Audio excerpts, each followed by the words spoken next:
तो इस particular video में हम डिस्कशन करेंगे हृदय स्पंदन के बारे में, हार्ट बीट किसको बोलते हैं उसके बारे में। तो हार्ट बीट, हार्ट का रेगुलरली कॉन्ट्रैक्ट होना और रिलैक्स होना, मतलब उसका कॉन्ट्रैक्शन और रिलैक्सेशन होना ही हार्ट बीट कहलाता है। अब यहाँ पर मैं आपको बता दूं तो दो टर्मिनोलॉजी आती है, एक आती है सिस्टोल, एक आती है डायस्टोल। तो सिस्टोल एक फेज है हार्ट कॉन्ट्रैक्शन की, जब हार्ट कॉन्ट्रैक्ट होता है तो उसको बोलते हैं सिस्टोल, और डायस्टोल मतलब जब हार्ट रिलैक्स होता है उसको बोलते हैं डायस्टोल। तो अब अपन देखते हैं सबसे पहले जो हार्ट बीट होती है वो कहाँ से जनरेट होती है, उसके आधार पर हार्ट दो तरीके के होते हैं, न्यूरोजेनिक हार्ट और मायोजेनिक हार्ट। अब अपन देखें न्यूरोजेनिक मतलब, देखो नाम से ही पता चल रहा है न्यूरोजेनिक मतलब हार्ट बीट जनरेट करने के लिए जो इंपल्सेस आते हैं वो ब्रेन से आते हैं, बाहर से आते हैं। जो इंपल्सेस आते हैं वो बाहर से आते हैं, खुद हार्ट होता है वो जनरेट नहीं करता है। मायोजेनिक हार्ट में खुद हार्ट जनरेट करता है, उसके अंदर ऐसे स्पेशलाइज्ड टिश्यू होते हैं जो हार्ट बीट को जनरेट करते हैं। तीन तरह के होते हैं, उनके बारे में आगे डिस्कशन करेंगे। अब अपन देखें तो यहाँ मायोजेनिक हार्ट में क्या होता है, हार्ट खुद जनरेट करता है, हार्ट बीट खुद जनरेट करता है, वो किसी नर्वस सिस्टम पर डिपेंड नहीं रहता है अपनी हार्ट बीट को जनरेट करने के लिए। अब अपन देखें जनरेशन न्यूरॉन से आते हैं न्यूरोजेनिक में। तो अब अपन देखें तो जो हार्ट होता है उसके चारों तरफ फैले हुए रहते हैं। न्यूरोजेनिक हार्ट में जो न्यूरॉन्स होते हैं वो हार्ट के चारों ओर फैले हुए रहते हैं उसके कॉन्ट्रैक्ट और रिलैक्स होने के लिए, ठीक है।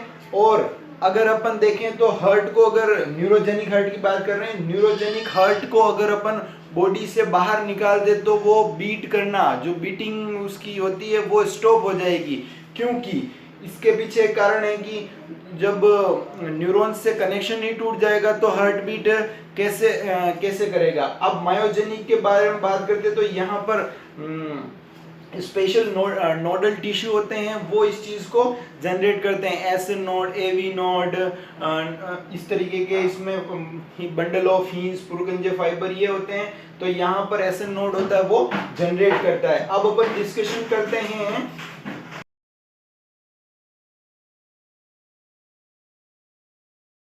जो अगर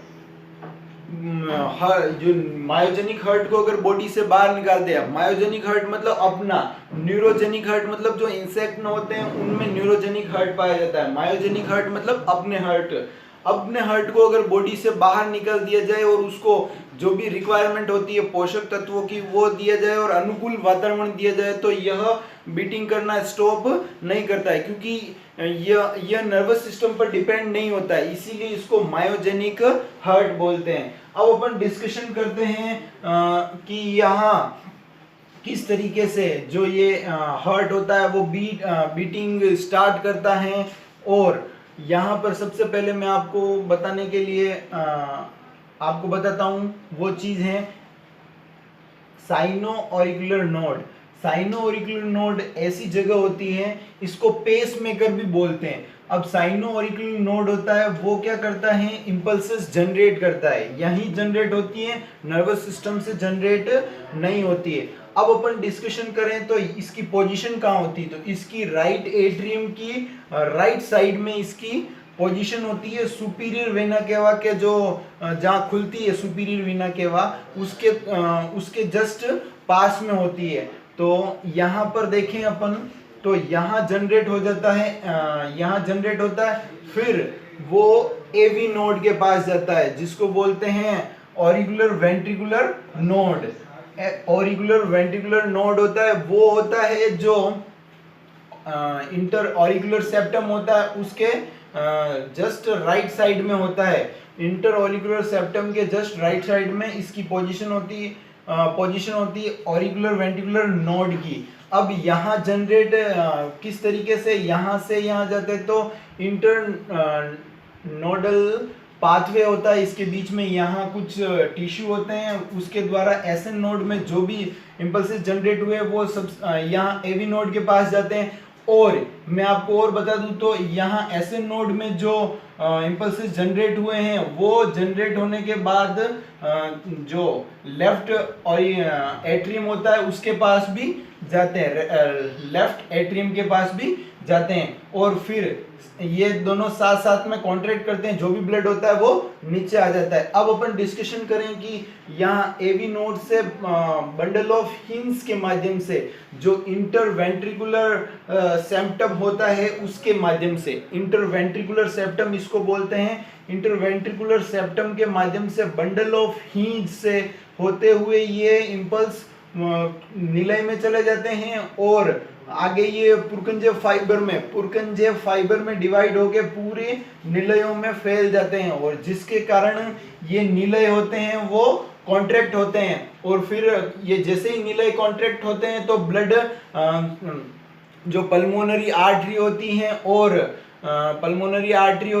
और जो एरोटा होती है उसके माध्यम से ये सीधे बॉडी में पंप किए जाते हैं। अब अपन डिस्कशन करें कि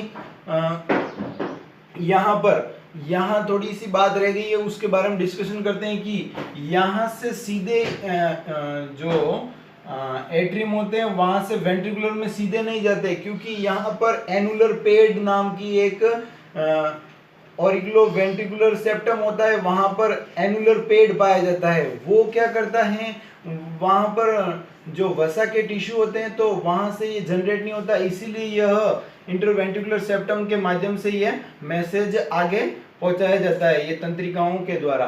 तो इस वीडियो में इतना ही।